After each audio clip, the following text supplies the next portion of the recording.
Наместо за младите и стопанството, буџетот за 2020 има цел да ги задоволи потребите на пензионерите и административците, вели за Алфа првиот човек на Конфедерацијата на работодавачи Миле Бошков.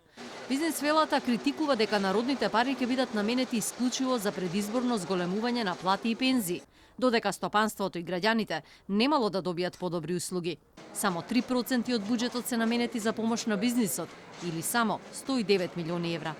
Пораката, без да навредам никого, ќе испратам на тој начин што во Македонија на пензионерите светот останува, младите има други патишта, бизнисот има некои си други патишта, така да сметам дека фокусите на оние кои треба да имаат добивка, треба да почувствуваат подобар живот и некој друг тоа да го овозможи, а во овој случај владата преку буџетот.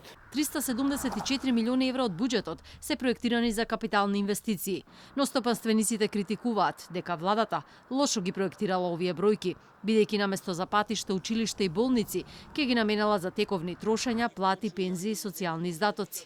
Наназад со години гледаме дека не можеме повеќе од 50% да ги реализираме капиталните инвестиции, така да тоа повторно треба да биде системски направено, треба да се планира и на среднорочен рок, треба и на долгорочен рок да се планира, а не да се трупаат бројки, идеи и желби.